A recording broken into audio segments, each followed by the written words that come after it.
Welcome back, everybody, to today's episode of Things I Wish I Knew About. Today, we have one of my friends, one of my real life friends. Yeah. My real life best friend. I can't believe I messed that up right off the bat. How embarrassing. I had to remind you. Oh, you did. So this is Danielle Black, and you have, if you follow me on any kind of social, you have heard me a million times talk about Francis and Meyer candles. If you can have video, actually, there's one right here. And Danielle started Francis and Meyer, owner, proprietor, CEO, all of the titles. All of the above. Today, we're going to talk about starting a business, being an entrepreneur. Technically, I guess I'm an entrepreneur. No, you as well. are. Yeah. Fully. Yeah. It's a little bit different, I think, in my head because it's not a physical, tangible product. That's part of what I want to talk about. Listen, today. we're gonna get all into it. Yeah. So Danielle and I know each other in real life because she married a really good friend of mine in Luz. So that's how we met. Yeah, we met. What year was that? You Like came to my birthday. 9 years ago? 9 or 10? Was it? Yep. I can't remember. 9 or 10 or maybe 11. It was a long time ago. We went to Paramount Fine Foods because I love hummus and Middle Eastern food. We went there and that's the first time we met. Why don't you give people a little blurb about just a quick little like who you are, where you started, and then kind of what led you to the backstory, if you will. Absolutely. Thanks, Stacey. Yeah, anytime, Neil. My wife, Amanda, and I started Francis Meyer Candle Co. during the pandemic. Rewind a little bit. I was a mental health worker in the school board and pandemic, everything was crazy. We all started kind of like reanalyzing our lives, I think. Yeah. Like I was at least. And there was nothing to do during the pandemic. We didn't want to like over drink or over party or, because it was crazy times to be able to manage yourself in your own. It was a long time for sure. And it was just the two of you at home. And we're like, what are we going to do with our days? Exactly. And we weren't trying to like waste the day away. We were trying to do fun stuff. Because Amanda, your wife works in events. So she was shut down as well. So both of you were home. Yeah. Yeah. Oh my gosh. Yeah. So Amanda and I have birthdays along like the same week. And Amanda ordered a bunch of like candle making supplies. Did you know this? No, I didn't know this at all. Yeah. And it just got delivered to our house from Amazon. It was just like make your own candles. Oh. Yep. And during that time, we were also planning our wedding, which got canceled due to the pandemic. Yeah. So we had all these, I always forget the word in English, favors. Yeah. Like the bomboniere. Was that what you were going to say? Totally. Literally was just going to be like a bomboniere, whatever. So the loot bag that you had all those. Was that your plan? For the original wedding? For the original wedding, though, because that was supposed to be like 150 people. Yeah. Something like that. So we had 150 or like 200 crystals that we had gone to the store and bought, like raw crystals, rose quartz, amethyst, and clear quartz. Just because you had an interest in crystals. Yeah, because we thought that it would be a cute bomboniere. Yeah. Whatever, right? So then it got canceled. And we weren't like crystal collectors at this time. Okay. Really, like not big time. So did she buy you, sorry, let me rewind for one sec. Did she buy you a candle making kit because she was just like, this is something you for like? Birthdays. Or that was always the intention for the wedding? We were never going to do candles or anything for the wedding. We were just going to give these just the crystals. But you had a kit because you're like, hey, let's do something fun at home. Exactly. So we did the fun candles at home, just like double boiling on our stove in our like loft apartment. And then we decided to put, like the wedding was not happening. So we put some of the crystals into the candles, let them like form, and then we started lighting them. Just for yourself? Yeah, enjoying them. This is so cute. And this was still in Toronto? Yeah. Oh. I had no idea. Really? No, I didn't know any of this. Oh, okay, yeah. So then, we started taking pictures and showing our friends, and then people just thought they were beautiful, and we really enjoyed doing it. And we looked at each other one day and we were like, are we starting a business? Because people had started buying these like little pretty candles. Yeah, they were pretty. I remember the first line. Yeah. I had some of them. We looked at each other and we were like, are we doing this? And we had never really thought about like starting our own company or anything before, but we did it and we had no money. Like, I think we put $500 into it. So when you say you did it, what does that entail? Okay, you were like, I'm going to order supplies. Yeah. I'm going to order smell, like research, I'm Yeah. sure. So I think one of the things that is so scary about like jumping into something and starting something new is you have no idea where to start. But that's also like the beautiful thing about it, because you can start wherever you are. Like, just start. Totally. So it's like, just say you've had this dream of being, and just say you're in your 50s or 60s, it doesn't matter. Yeah. you've had this dream of being something or inventing something or doing something specific, just research it and do it. Like, just take the first step. It was exactly the same with the cookbook. I was like, I have no idea where to start. I guess I need a photographer. I guess I need a graphic designer. Do you remember how long you were thinking about Oh my God, years. And then what did it take for you to be like, I'm going to take to finally first do step? it? It was, I think for me personally, I was like, it's now or never. Like, what am I waiting for? You know, it was kind of this idea of I'm never going to do Did this. anyone get you to that point? Like, No. so you got yourself there, right? I did. I think for me, I have a real personal problem with the idea of regret. Like, I do not want to get to the end of my life and be like, wish I had this idea. I thought it was like a fire in me to do this thing. And if I didn't do it, I would have nothing but regret. Would you ever have regret starting something and then just say it like flopped or whatever? No. I fail at shit all the time. Exactly. I fail at shit all the time. That's an entrepreneur mindset. Yeah. Okay, so we're in Toronto and we're like, let's do this. And you were still at the school board at this time? Yeah. And you're like, this is going to be a great little side creative venture product. Yeah. So I was going into the school from 8 to 4, and then I'd come home at like 5 and be double boiling candles all night. And then we basically I started thinking of like, okay, how can we spread the word? Right. You have to do that. When you know you have a decent, like a good product, you must share it. Mm-hmm. So I started reaching out to like influencers and just people that I genuinely was already watching on social media. And I thought to myself, am I going to regret this? Like, this is one of the people that I watch all the time. Like, is this going to look stupid? Hi, I'd like to send you a candle. Like, do I look dumb? Oh my God. Yeah. Right? For sure. It's the inner monologue. It's completely false, but it's going on. Totally. But then it's like, wait, if someone says no or doesn't respond, who cares? Totally.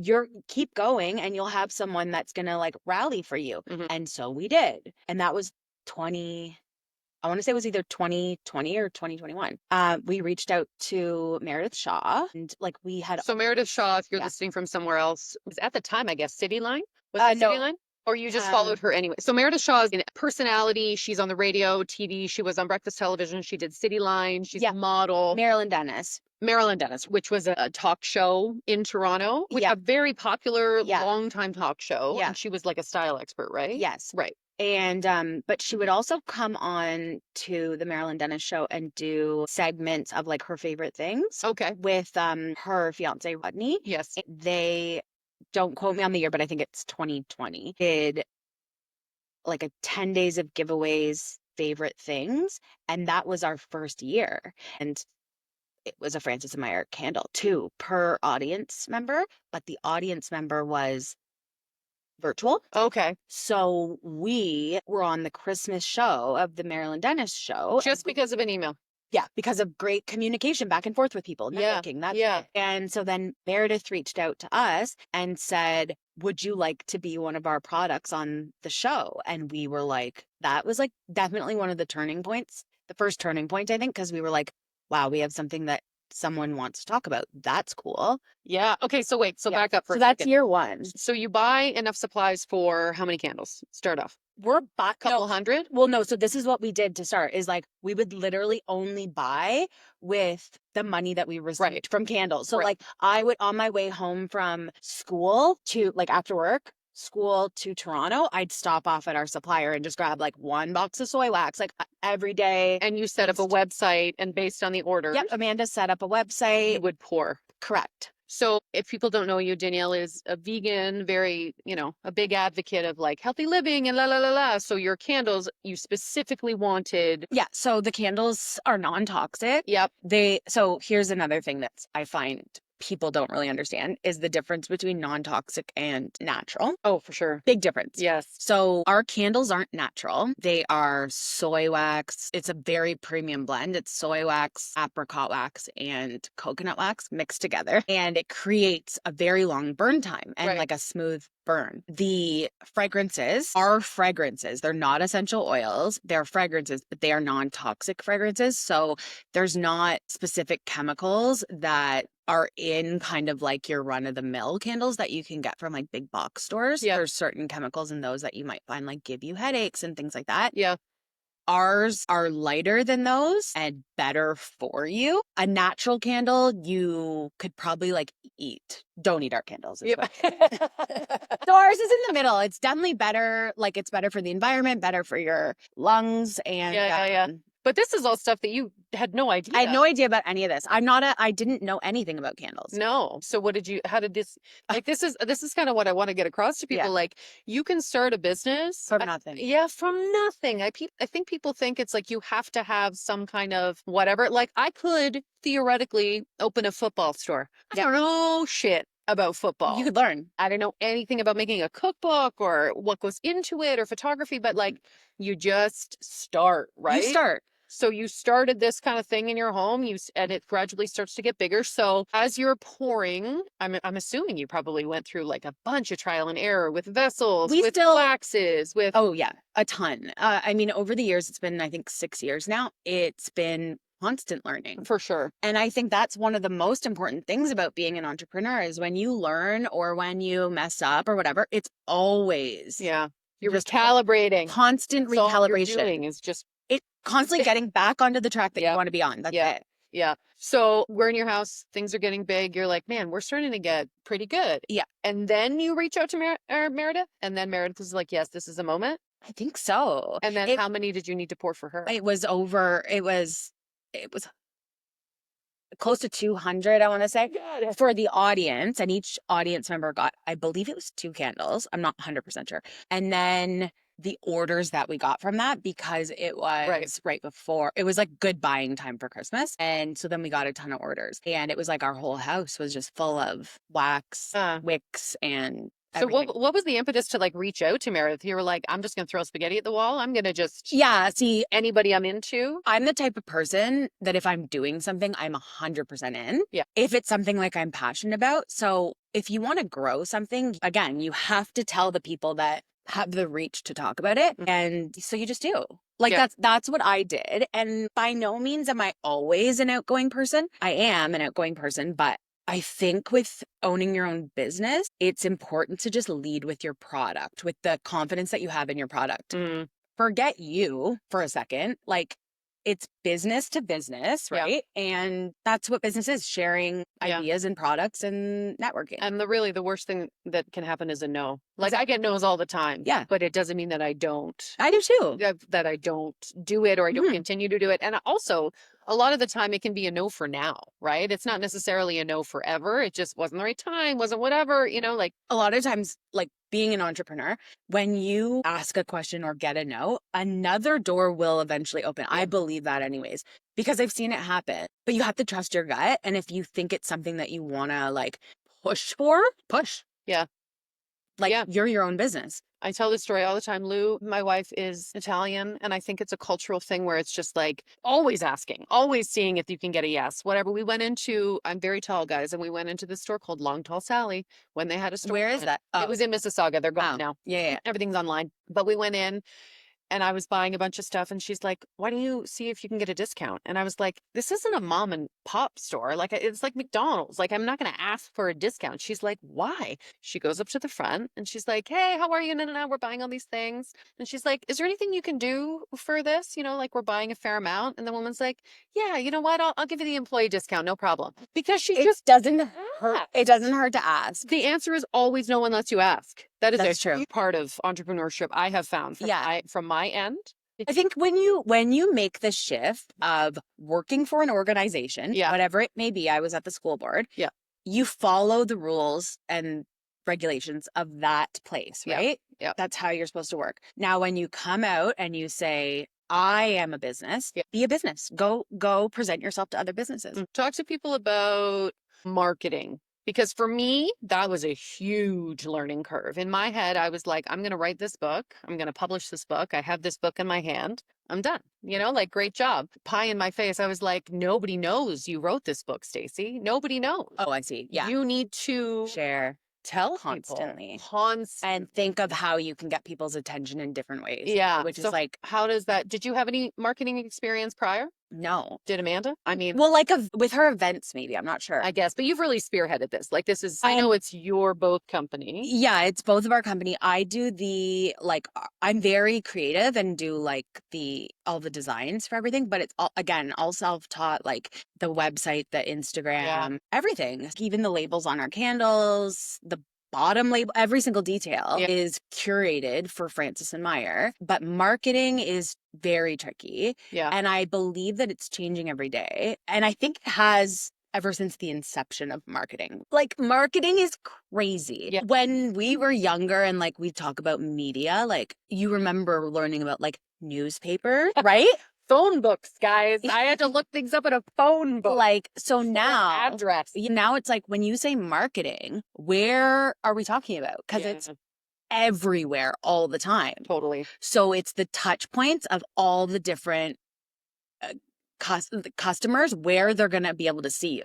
So you're constantly social media, right? And social media has been it's just learning curve for me. For me, my business, I am the business. So it's, you're the face. I am the face. I am the brand. So it's a little bit difficult in my head to reconcile like the difference between like, oh, I don't want to bug everybody. I feel like I'm talking about this all the time. Like it's like my own ego is involved in it. So that's been a big learning curve. That is a little tough because you are the brand. Totally. And you have to put yourself out there. It is trickier in that way. But also, I don't get mad when Old Navy sends me 4 emails a day, right? Like they don't give a shit. That's the thing. Like, good point. They don't give a shit how many times they're in my box. It's like, it is what it is. I just come to expect it. And it's the same thing as like what we were talking about networking. If you don't do it, the answer is no. So when I do nothing on social media, because maybe I'm in my head, nobody wants to see any more candles, right? Yeah. I guaranteed won't get a sale. For sure. No, for sure. So you just have to keep pushing. For sure. Whatever your product is. And for you, your product is you. Is me, yeah. Well, there's more to it, but sure. Yes. Yeah. But it has been a big learning curve in that regard. Just, and also people don't always, this is the thing too. If you're starting out a business and you're on social media, people don't see every story. They don't see every post. Everything is moving so fast. There's so many of you that are posting. And if I see a Francis and Meyer ad, I'm not like, you, Danielle, as if I saw this candle ad again, like awful. Yeah. I never, ever, you just scroll by. Yeah. Like, think about, we've been watching TV ever since we were little and the commercials are just like, we could probably say them ourselves because we have to listen to them so many times. 100%. So yeah, we are able to take that power and do what the companies do. 1-800-267-2001. Farm 4. Sponsor me. No, can you imagine if they're still around? But you know what I mean? It becomes ingrained. It's so good in our life. And we're not mad about it. It's just, we didn't have a choice. No. Right? Yeah. I don't know. It's brutal though. And the thing is like the brutalness about marketing is it's relentless and it doesn't stop. Do I think that all entrepreneurs need to be marketing like crazy? No. But somebody needs to. Right. But somebody needs to. How else are you going to get it out there? Well, here's the thing. I still strongly believe in word of mouth. Of course. And just genuinely people remembering what they like and going back to the site. So yes, of course there's marketing, but we reach out in different ways too. Like giving people a candle or, popping up at different events and doing candle making workshops. It's about the experience.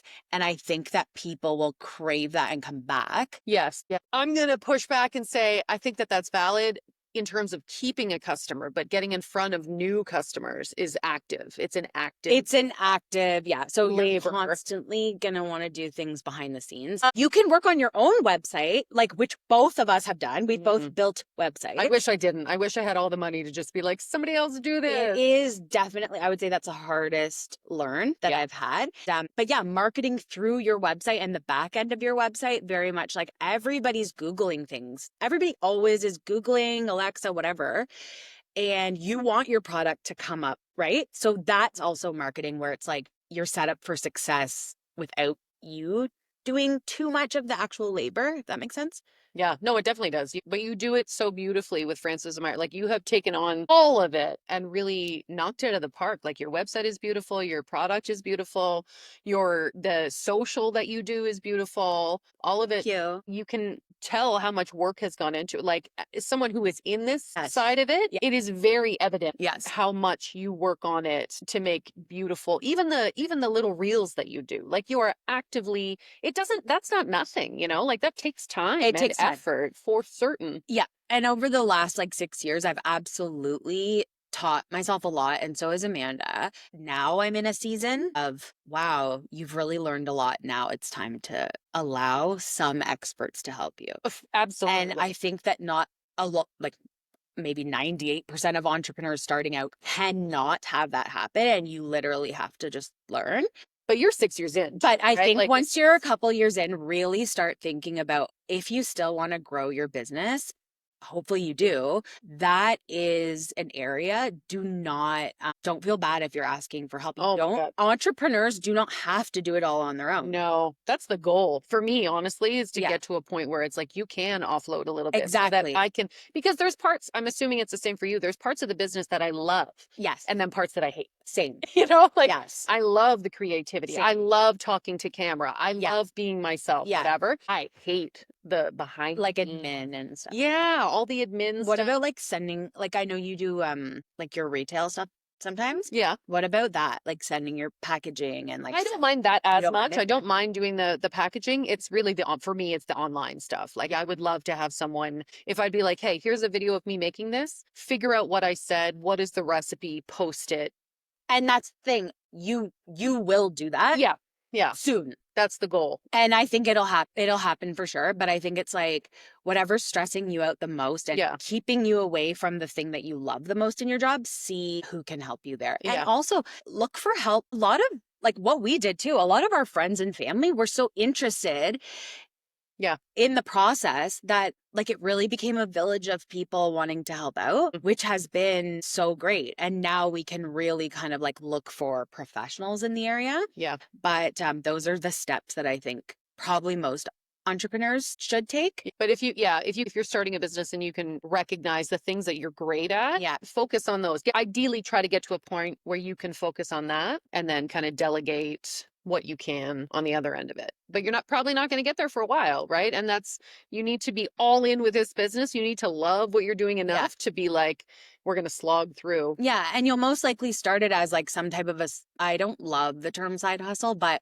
you'll most likely start it when you're like, you know, you're at your job that maybe you're thinking about leaving. Yeah. Or it would be lovely to be able to be independently wealthy and be like, I'm going to go all in. And that can happen. For certain. And it's still hard. Totally. Just say you have all the money. You still have to figure it all out and you can blow the money. Like it's hard with money or not. And to sustain a business or an idea or a brand is work, but your passion will drive it if you have the passion for that idea.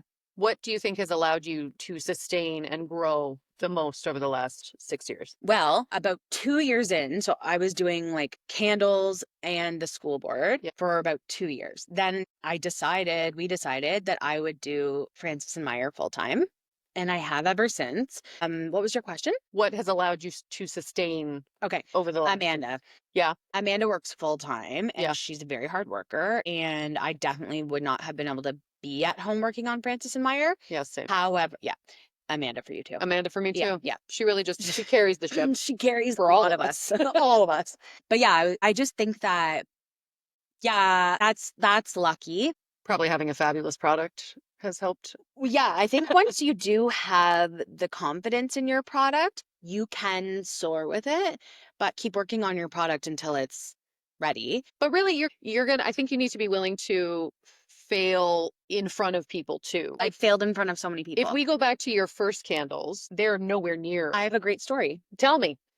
One of our favorite customers, I'll say her name, Ty Shabur. She's amazing. She received for a gift our first year, one of our first candles. Yes. And it malfunctioned, as many of our candles did the first year. Yeah. And you were still learning about the glass and the oh my vessels gosh, and the heat. yeah. So they didn't malfunction in a way that was like Her house didn't burn down. No fire malfunction. It was that they wouldn't stay lit and the wick kept drowning. So this is like a real thing that we had to learn for the year. And that year, I literally couldn't even talk about drowning wicks because it was making me feel like a failure. This was my this drowning wick situation, which is literally where I'll explain it. There's a pocket in the wax of air and you light it, looks great on top. The wax then melts and the wick just burns right down because it's air. And then everything pools in. So that was what was happening to our first round of candles. Not all of them, but that was a complaint.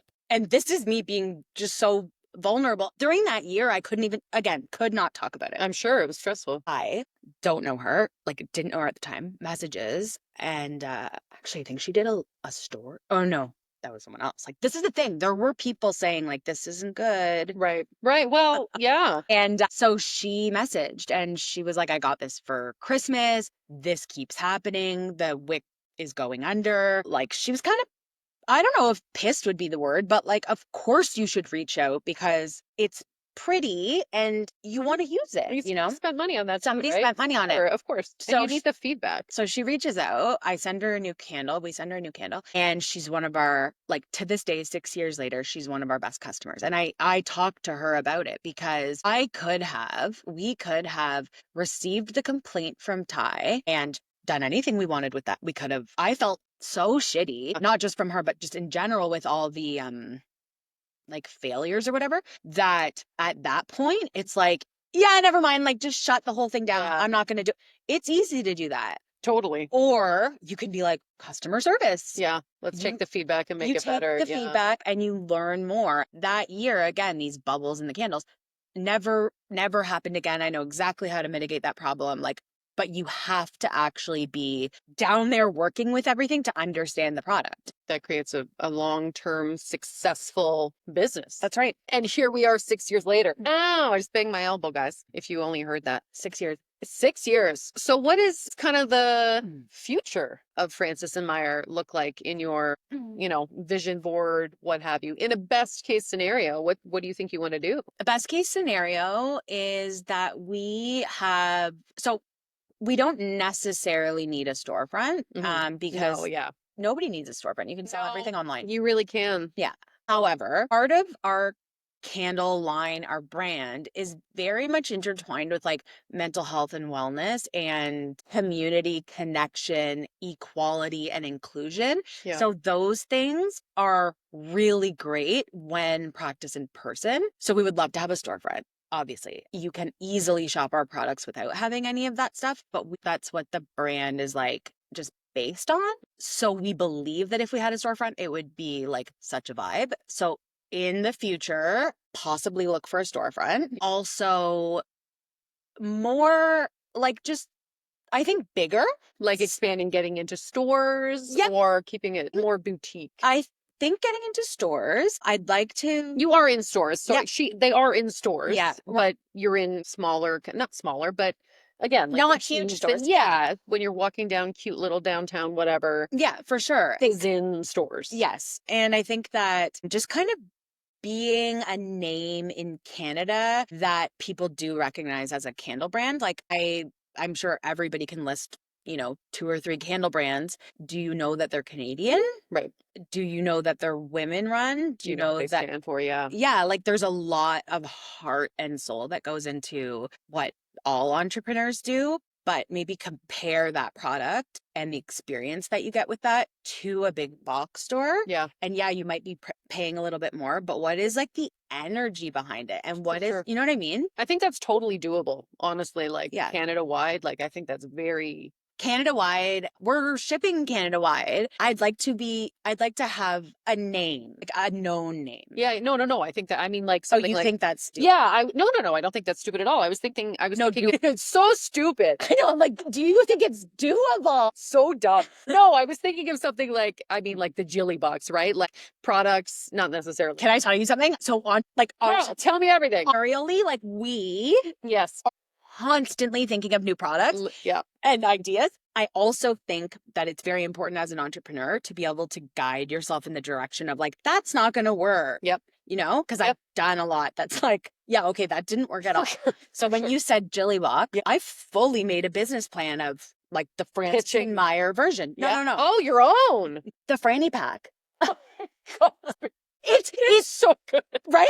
It hasn't launched, and I actually put it away as like a dumb idea. Oh my God, that's so dumb at all. But now that you just said that, I remember like I have a whole thing about the Franny Pack, and it's like gonna like a fanny pack. If you did like Canadian women owned, like BIPOC indigenous product, I know, that right? follow. I know. See, it is a passion. Like this is we're just spitballing yeah, right now. This might be like a business. This might be the most famous thing ever. Honestly, yeah. What an incredible idea. I'll put your book in it. Oh or my like God, one of your tea towels. Yeah. Right. This is how, and I think that this is really good that just came up. Yeah.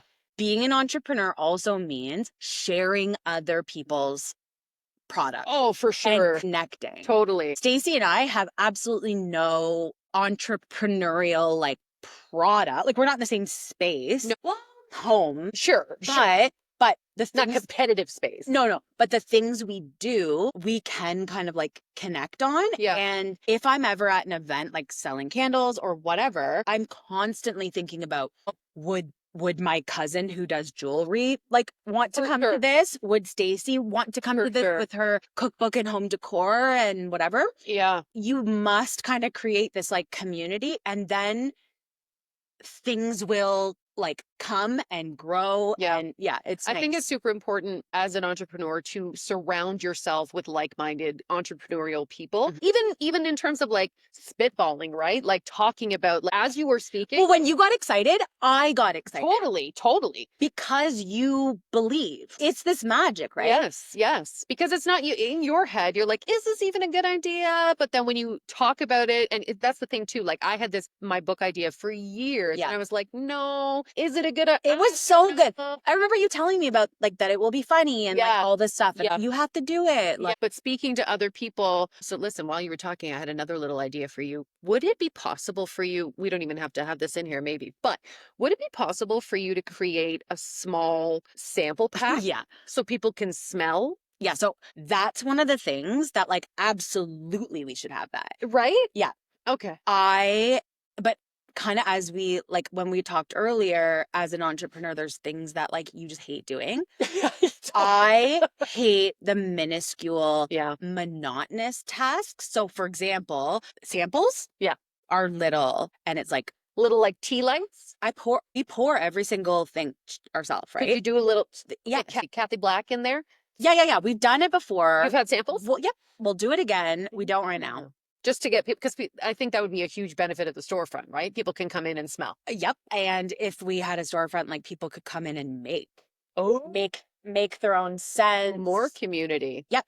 So when I launched my book, I did a Kickstarter, which is a crowdfunding, I guess, website, but Well, can you do a Kickstarter if you're an entrepreneur? Of course. So that's another great. Anybody, yeah. So Kickstarter is crowdfunding. So basically I treated it like a pre-sale. Anybody who ordered because you're offsetting the cost. This is the thing with your products as well. Like you did it yourself. But if you were like, I want to start, I don't know, let's say these samples. You're like, I want to start this and I'm going to need this much money up front. Sometimes you don't have this much money up front. Like printing costs for a book, because I have, it's an 8x11, full color, glossy, beautiful photos, because it's a cookbook. And that's like super important to me. Yeah. To have lovely pictures of what you're eating is expensive, right? So I did a Kickstarter, which was crowdfunding. People could buy it ahead of time, like a pre-sale. And then we had different tiers of packages. You can't see me, but I'm doing levels with my hand. That was great. And one of them was a candle. Yeah. So we did the orange chocolate, the kids are in bed. And I chose the scent because I love like a creamsicle. I did an orange vanilla and it was the best. People loved that. Something like that we do also is like the custom. So, we're very excited for Stacey's brand, and like the candle's gonna just be exactly what Stacey wants. Yeah. We created labels. Yeah. Did all of it. Yeah. And like we do that for other businesses as well. Yeah. And I think that whenever you have a product or a business or a brand, there's different ways that you can go about jutting off and like making money and doing different experiences still connected to your brand. Yeah. So we've pretty much tried everything and anything in regards to like little candle making workshops or like shower gifts. What else have we done? We've done really super manly ones. We've done super floral. Yeah. Companies like Lemon Cypress has a signature candle that they sell to their customers. Yeah. That's part and of they're it. all different. Like you wouldn't necessarily look at Lemon Cypress's candle and, for example, like a real estate agency's. Yeah, they leave like homecoming gifts, right? If you buy a house, they leave a candle. Yeah, so they'll get candles from us too. Yeah. We really try to tailor our custom products to be your brand, not necessarily ours. Yeah. I think that's a huge part of entrepreneurship too, is being willing to branch off to what, if you're rigid with what you think is going to happen, how you think things are going to sell and how you think the business is going to go, you're really limiting so much of your possible success, right? Yeah. You need to be open to, hey, like, I'm sure the first person was like, hey, can I get a custom candle for this? You were like, yeah, you fucking can, actually. Yes. The answer is yes. Yeah. The answer is yes. And then later on, you can decide if that's something it was way too much. Yeah. Or it didn't pan out or whatever, but try it. And we love doing that because people love creating something special for them. Yeah. And we can achieve that. And it's rewarding on both ends, I think. Yeah. But it's the coolest to have something that's just yours. 100. I love it. I love my own things. I love my things. That's so weird. Yeah. You love your own things. Okay. So future, we're going to get bigger, storefront, whatever. We're going to create a team. Francis Meyer. I love Franny Pack. I love that idea. I think that's we're going to, when this is done, we're going to. So what do you think? Franny Pack, well, we're brainstorming now. Franny Pack plus like Franny Pack with Canadian businesses. 100%. I think that if you can get them with, I don't want to, decide for you, but if you can focus on women-owned businesses, I would only focus on women-owned businesses. Yeah. What a fucking knock it out of the park. It is literally, that's what the Jilly Box is, right? Because, and it's not like you were showing people. I just had a meeting. I had a phone call with a PR company in Alberta, actually, and they were like, hey, let me ask you a question about this. Would you be open to a very similar thing that you're saying right now? She's like, if we sent influencers or micro-influencers, whatever, a box, let's say it's a garden box for spring, and it had like gloves and seeds and different products and no. She's like, would you be open to something like that? And like, I'm like, what, you like showing it? Like myself as an influencer. Yeah. If I received a box like that, would that be something I was into? And I was like, yes. Yeah, of course. And the thing is, like with Stacey too, it's like I do ask, well, Stacey's one of our people that will share our candles on social media. Yeah. And she's our friend and she genuinely likes them. However, are you considered a micro-influencer? Yeah, micro-influencers usually like under 20, but 20,000? Yeah. So you're an influencer. Sure. So, but don't think that it's because she's our friend that she's doing it. No. I've asked you before, please, sir?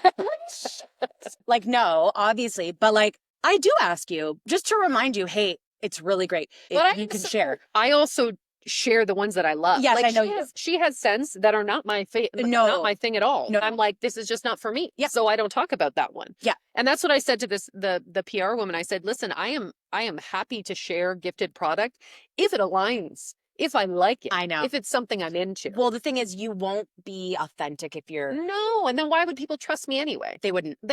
You would lose trust. No, for sure. They would lose trust. I personally am not willing to do that. No, because that's part of your brand. Yes. Well, not that you're trustworthy. No. But that you're like consistent. You're consistently Stacey, and that's why people show up, right? I think so. That should be the name of this podcast. Consistently Stacey. Consistently Stacey. Guys, it has to be the end because Nate just walked into the frame. The big guy. What a guy.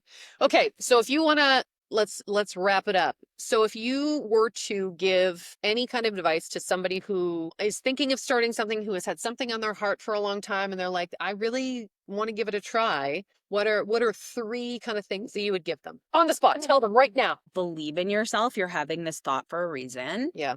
And if it's a reoccurring thought, I just encourage you to like think a little bit more about it. So if you're having the same thought over and over again, maybe give it another thought. Like, okay, where would I start?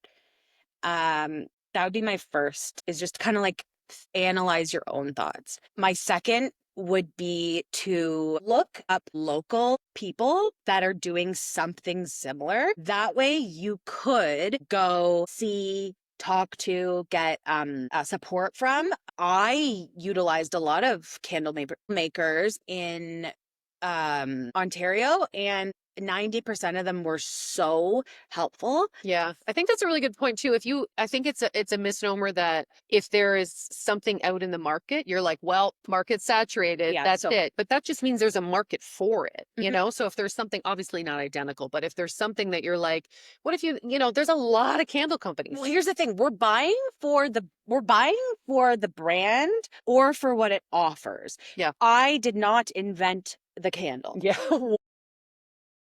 What? Yes, and the candle will be around much longer than I am. Yep. Okay? As long as we all know that, we're on the same playing field. We're all equal. Yeah. You don't have a better thing than me. It's different. And I think that's good though. I think that's something to keep in mind. Like if you're thinking about launching something or trying something new, it's like, I love thinking. I don't know if this helps anybody else. You're just a little speck in the world. I got all the time. That helps me. Me like, too. This podcast, like everything we do is, yes, it impacts. However, you can look at it in a way of like, nobody's going to know. Oh my God. I think that literally I picture myself sitting here and then I zoom out. Truly. Same. Like I zoom out. And you picture yourself little, right? And I am obviously the main character in my life. Right.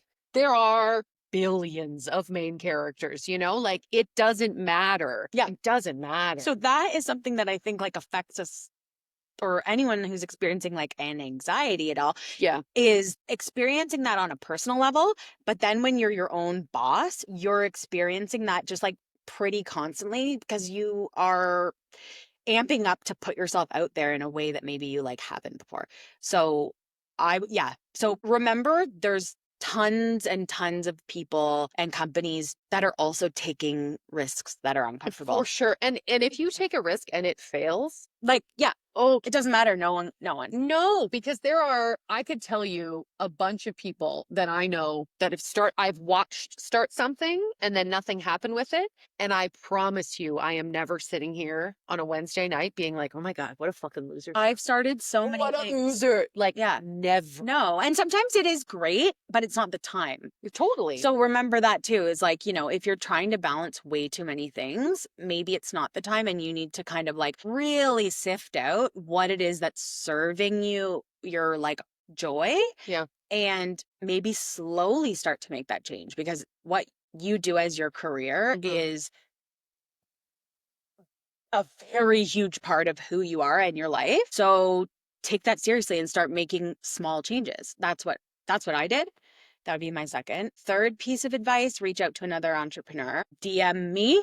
Yeah. Stacey. Honestly, I am happy to answer people's questions. Yeah. And it's not like, and I don't feel like it's gatekeep. You know what I mean? Like, if people are like, hey, how did you get on these shows? I'm like, this is how Well, you talk about it. This is all the time. All the time. All the time. Because, and honestly, it was Danielle who helped me get in touch with Meredith. Right. Who helped me get in touch with a producer. Yeah. There are people helping people. I tell all the time how I do this, what I do. And it's honest. Gary, I don't know if you know who Gary Vee is, but Gary Vee is a huge, investor, blah, blah, blah.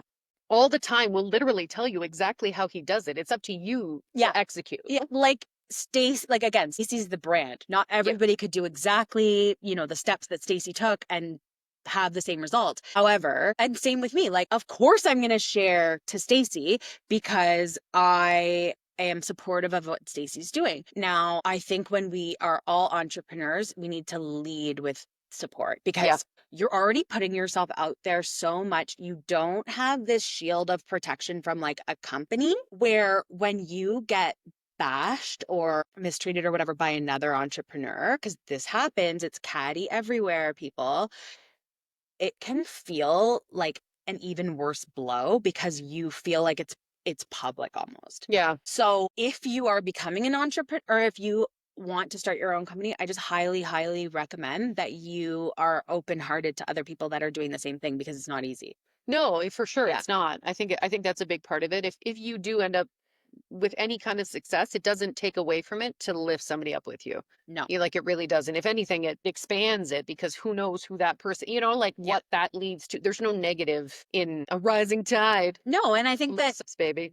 and I think too, yeah, good one. I like that. Power outage, sell candles. Wait, where Cut would the lines. what would be like a really necessary, like emergency reason why you need a cookbook right away? Ooh, that's a great one. I don't know. I was just Neither. thinking if there's a blackout, you got a candle for sure. It's really, there are a million cookbooks out there, but I think I bring laughter You do. And I to the table. So I don't have kids, and I fully read and I don't read. I've told this story.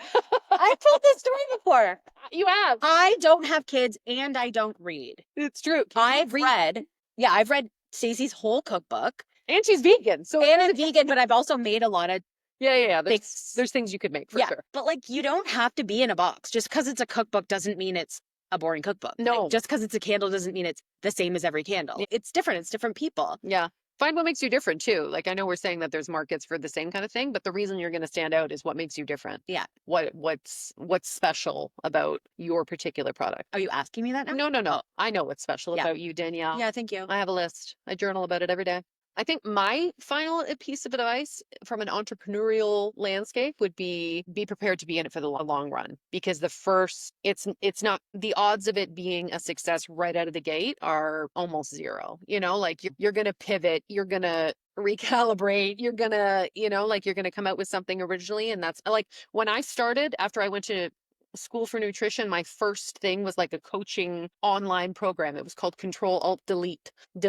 Eat like you're eating. And it was like, you buy this thing and it's like a breakdown. That was not it. But that's okay, because you got a lot of experience making that. Totally. Yeah. Totally I did. And so Amanda and I remember this. I forget if you came or not. I think you did. It was our first market that we did, but we planned it. It was like at that big animal sanctuary. Do you remember that? Yeah. That was our first market. Wow. We made $6,000 8 hours. Oh my God. We looked at each other and we said, let's both quit our jobs. Right. This is easy to make money. For sure. Being entrepreneurs. What are we doing? Yeah. Never has it happened. Never. That's outrageous. That is and outrageous. That was our first time, and we thought it was the norm, and we were like, girl. So that's the thing. You might experience a bit of luck, but don't think that you're. When I did my Kickstarter, I made $32,000. I know. What was your goal? Was 20, yeah. And I made $32,000. That made you feel like this was going to be the best book ever. 100%. I'm like, oh my God. Yeah. Like, I'm basically Martha Stewart. Pretty much. I'm a swearier Martha Stewart, although I think she's pretty sweary, Yeah, she's cool. No.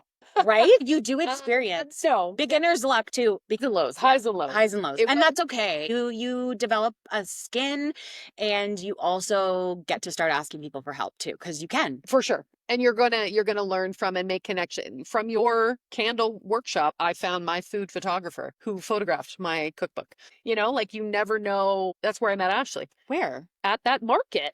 Because she came because Amy invited her. Oh yeah. So it's all just, You never know. Yeah, you gotta pull in your community. Just be open to things. Yeah. Say yes to things. Be open to showing up to things that you think are not necessarily. Yeah. Like, I do a lot of markets that aren't necessarily my thing, but you never know. Nope. And keep an open mind, because again, like, sure, a $6,000 market, great. But we've been to markets where it's $0. Yeah. And we've met new people. For sure. Who now we have great connections and new things happening. So Totally. that is a currency. Yeah. Think about currency in a different way. If you can think about it as like joy, like your actual joy and the time you spend in your life on things, that's a currency. Like, are you depleted in that area? Yeah. Right? Like, does it bring you joy? And then also, when you're expecting something from your business, that is where you have to let go too, because you'll get something that you didn't expect. And it can grow if you're open to it, but it might not always be financial. Yeah. And that's okay.